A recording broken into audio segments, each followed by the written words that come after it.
Number 9. Chance Botha. In 2012, seconds after telling a friend that he needed to stop texting and driving because he could die, 21-year-old Houston student Chance Botha lost control of his car. He flew off a 35-foot tall bridge.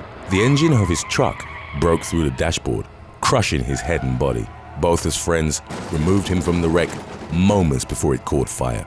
Botha was on the verge of death and in the hospital. He flatlined 3 times. He had traumatic brain injuries, facial and skull fractures, broken ribs, shattered legs, a broken neck, and a punctured lung, among others. In what his doctors had deemed a miracle, Botha recovered 80% within several months. Number 8. Helicopter crash. According to the U.S. National Transportation Safety Board, a 2011 medical helicopter crash is believed to be the first commercial accident to have occurred as the result of texting and flying. The incident took place in Missouri as 58-year-old patient Terry Tacaront was being transferred between hospitals.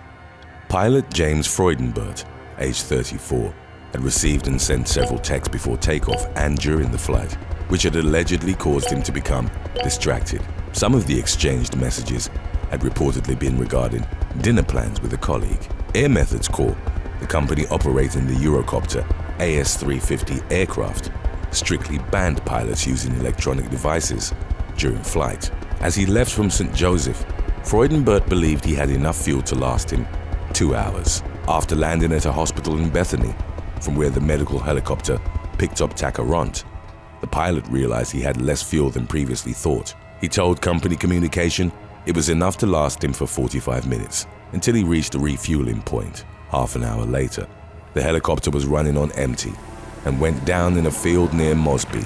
Aside from Freudenberg and Tacaront, a nurse and a flight paramedic were also killed in the crash. Number 7. John Deglish. In 2008, John Deglish was crossing Ponteland Road in Newcastle, England, when he became distracted by a text message he received on his phone. It was an unsolicited ad from a debt management company. Seconds after checking his phone, 22-year-old Deglish stepped into the path of an oncoming car, driven by student Patrick Hamilton. Deglish sustained devastating injuries after he was struck by the vehicle. Aside from a severe leg fracture, he also suffered major head trauma that caused a buildup of pressure in his brain. Doctors worked to bring down the swelling, but their efforts proved fruitless. A few weeks went by in which the young man showed no signs of improvement. He ultimately passed away at the hospital. Number 6. Reggie Shaw. On September the 22nd of 2006, Utah teenager Reggie Shaw was driving while sending and receiving text messages. Behind him was a pickup truck pulling a trailer. Distracted, 19-year-old Shaw drifted over the center line. He clipped an oncoming Saturn, in which 38-year-old James Fufaro and Keith Odell, aged 50, were commuting to work. The Saturn was sent spinning into the path of the pickup truck, which plowed into it, killing Fufaro and Odell.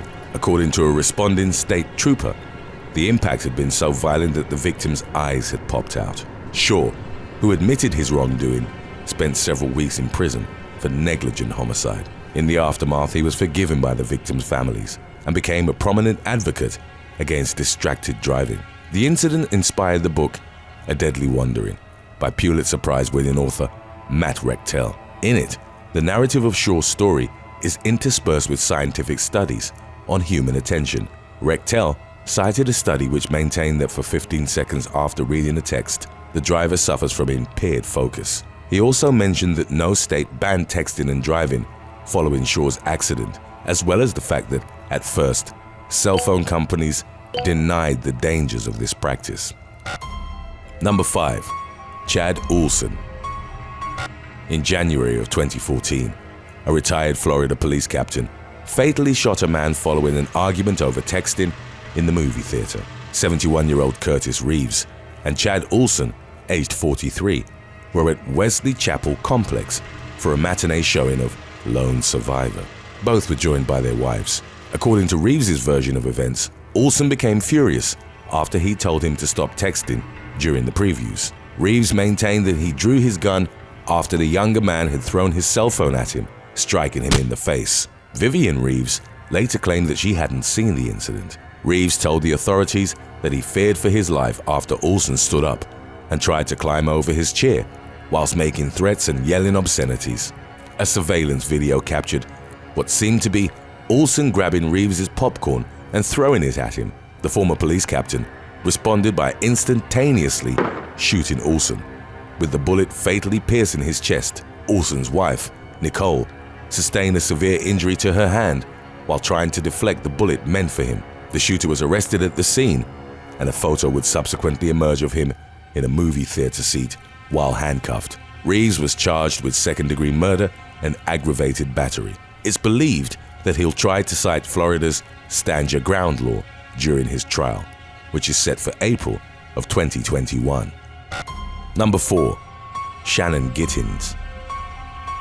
On October the 3rd of 2018, only a few days after passing her driving exam, 17-year-old Shannon Gittens was involved in a fatal crash. The teenager was reportedly texting her boyfriend when she lost control of her Fiat 500. Gittens, from the town of Diss in England, swerved into oncoming traffic on the busy A140 highway before colliding with a tree on the other side of the road. Gittens was cut free from the wreck by first responders and pronounced dead at the scene. Her boyfriend provided law enforcement with screenshots of their conversation, and the authorities were able to determine the most likely scenario that had led to the accident. The time that she received the last text coincided, according to dashcam footage captured by the car behind her, with the moment her Fiat had veered out of its lane. Number 3. Marcellus Anderson. In 2016, Marcellus Anderson was walking to work in Memphis, Tennessee, when he was hit by a car and left in critical condition. According to the police, the driver, Carlos Westbrook, was texting while he was behind the wheel. Westbrook didn't have insurance and was also driving with a suspended license. 22-year-old Anderson was on the sidewalk when he was struck by the out-of-control vehicle. He was taken to a hospital where he died roughly a month later. His friends and family, who'd watched the young man wither away, subsequently held a vigil for him at the site of the accident. Anderson was survived by 2 young daughters.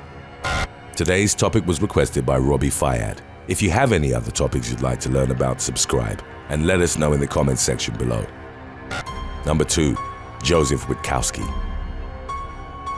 In 2011, a man killed his neighbor over a text that had been modified by the phone's autocorrect feature. 27-year-old Joseph Witkowski had been arguing with his friend and neighbor, 33-year-old Neil Brook. At one point, Brook had sent him a text containing the word mutter, which was accidentally modified to nutter. This enraged Witkowski, and according to Brook, he showed up at his home in Walkden, England, with a large kitchen knife. Brook had also taped knives to the walls of his apartment in advance of Witkowski's threatening arrival. When he came to his home, Brook chased him down the hall and into the bathroom. Witkowski barricaded himself inside, but Brook broke through the door and unleashed a savage attack.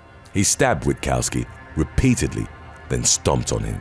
The police arrested Brook and found his victim dead in a pool of blood. He'd sustained roughly 104 injuries, including cracked ribs, bruises, cuts, and other lacerations. The fatal stab had pierced his heart. A jury accepted Brook's version of events and deemed that the brutal attack had indeed been provoked. He was instead found guilty of manslaughter and jailed for a minimum of 6 years. Number 1. Danielle Delgado Garcia. While on her way to work on May the 26th of 2018, Kansas woman Danielle Delgado Garcia rear-ended a semi-truck while texting and driving. The woman's mother arrived at the hospital roughly at the same time as the ambulance. She spoke to Delgado Garcia for a brief moment before she was airlifted to a hospital in Wichita.